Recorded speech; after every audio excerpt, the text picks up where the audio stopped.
All right. Hey, everybody. Welcome to another podcast. I am joined by a co-host today who is... Kenny Bryant. So Kenny and I are actually co-pastors at our church. We'll get into that in a moment. But today we're going to chat a little bit more about the sermon that you heard from Sunday. So starting this past Sunday over the next few weeks, we're taking you through a special series that is actually formed from one of the courses that we did. What's it called? Discovery.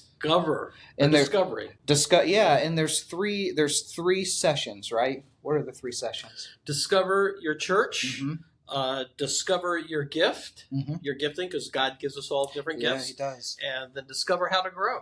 Yeah, that's right. That's right. And one thing as Kenny and I were putting these sermons together that we realized was it's really hard to put everything in 30 minutes because these classes were over an hour long. Mm-hmm. So what we wanted to do is do this podcast we've been doing and dive a little bit deeper into it. But I think it's important when you discover your church, you also kind of want to discover your leaders and who they are and figure out some more about their lives and things because you might not know. So I'm going to turn it over to Kenny for a minute to share a little bit about, just in case you don't know, about how you came to faith. Who on earth are you married to? Because that's the better half, right? And then your kids, any things that we need to know about you. Yeah. Well, whenever I share my faith story or I talk about my family, there's a verse that scares me. And it's called, it's the verse, and most people know it's real familiar. To much is given, much is required. Yes. And Philip, I've been given so much. I was raised in a godly family. Yeah. My mom and dad were sold-out followers of Jesus Christ, and they did the best that they could to make sure that their children were. I came to know the Lord at a pretty early age. I remember my mother sitting me down on the couch at age 6 and saying, "Son, when Mommy and Daddy die, we're going to go to heaven. Do you want to be with us?" So I said, "Yeah, please don't leave me." So I prayed. Yeah, so I prayed the prayer. Is 5, so I should do that next year. Yeah, I don't know if that took effect or not, but I do know this. Teresa and I, my wife Teresa, we were at a concert, an Amy Grant concert. Oh yeah, and I even know who that is. I do. Yeah, well, and it was there at that concert where I said, "Yeah, I want to be a follower of Jesus Christ." So I was about 18 years old. Wow, when that happened. And Teresa and I have sort of been on this faith journey together. I met her the week after I graduated from high school. Really? She still had a year of high school left to go. And after I dedicated my life to Christ, she did soon thereafter. Wow. And yeah, we've grown up, spent almost 50 years together following Jesus. Got 2 kids. Got a daughter that lives in Pensacola with her Navy husband, and my son Daniel and his wife Caitlin live here in Kalamazoo. Oh, we know Daniel. Yes, everybody knows Daniel. They do. His son and daughter are actually in Sarah and I's small group. Yeah, and we really enjoy them. And they like your small group. They really do. That's good. I'm glad. How about you? Yeah. So I did not grow up in a Christian home. We went to church some. We would go to church on Christmas and Easter, and any other time Grandma wanted us to come, we'd go. Just kind of like your typical American sort of loose fitting Christians. But I was a bull rider, so I did rodeo. Some of you know that. I did rodeo for about 6 years. And it was during the rodeo when I was riding bulls that I met some guys that would pray when they got off their bulls. And I thought, that's pretty weird, but I should probably do that. I figured I should probably be right with Jesus if I'm riding bulls because at any moment I could meet him. So that was my rationale.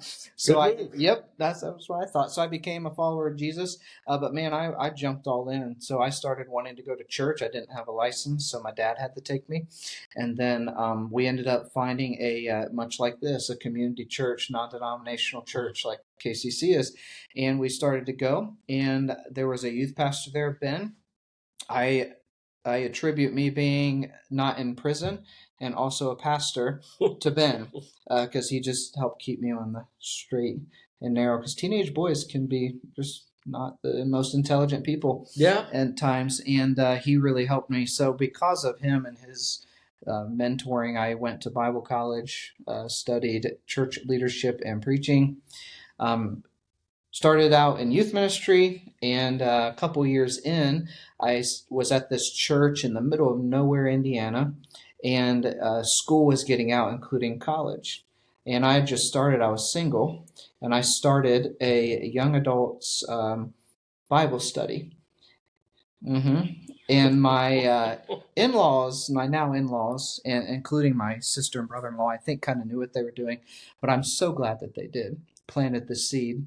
But this really beautiful girl shows up. Not just her. Oh yes, please guess her name. Sarah. It is. Yes, okay. It is Sarah. And she shows up. She actually showed up first, and then everyone else came and just. I never used to believe in the love at first sight thing, but I was all about her, and tried everything I could to just have conversations with her.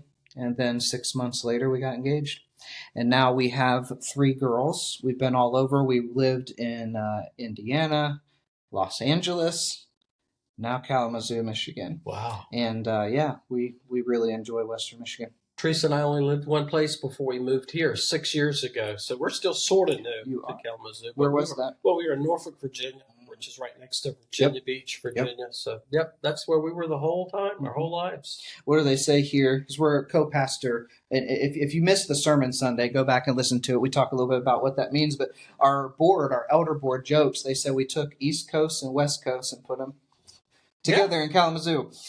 So hopefully that's a good thing. We think it is. We enjoy working together.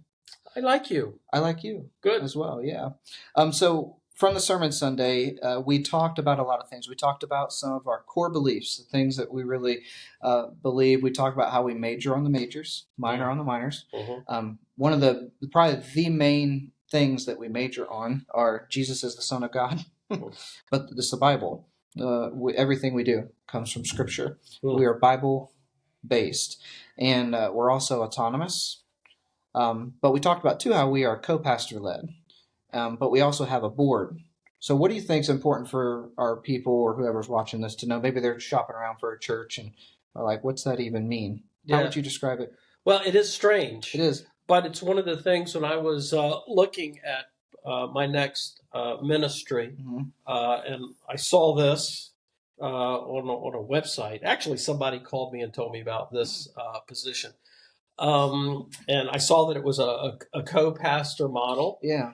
And I thought it intrigued me because you don't hear about it much. And then as I looked into it, I said, wow, I think this is ingenious because the way that I'm made is I'm a little bit more nuts and boltsy. I'm a little bit more operational, how to put things together, how to fix problems. And I think I do an okay job in the pulpit. You do a great job. Well, but I don't think I hit it out of the park. And I'm not just being knocking myself down, but that's just not my passion. Yeah. It just isn't. And people that really enjoy preaching like you read books on it and you're always talking about your upcoming sermon and you're always... I'm a nerd is what you're saying. Well, you're a sermon nerd or a preaching nerd. That's understandable. Yeah. Well, and that's just your passion. You got fire in your bones to preach. So that's sort of how our model is. We have one pastor that is the primary preacher that is in charge of that Sunday morning service. And then we have another pastor that is on the more operational side, putting the nuts and bolts together. And I just love how God has put this thing together for me and you. I do too. I remember when I interviewed, church interview processes can be long and tedious. But I felt like ours was really smooth, the smoothest I'd ever been a part of. But one thing that we were Zooming because I lived 2,000 miles away at the time. And one of the things Kenny asked is, because I had a little bit of experience with co-pastoring, sort of. But he's like, in your opinion, what do you think makes it great and what muddies it up a bit? And I don't know. I feel like ever since that conversation, I got off there and told my wife, like, I really think if we end up there, I think I could really work with that guy. Yeah. And we're 2 years in, so the what they call it, short-term honeymoon phase is over. How's it going so far? I like it. Yeah, I like it. Good. Yeah, me too. Yeah, we haven't had to do marriage therapy yet, but Yeah, no, we really enjoy working together. Our families enjoy each other, and we enjoy you guys as a church.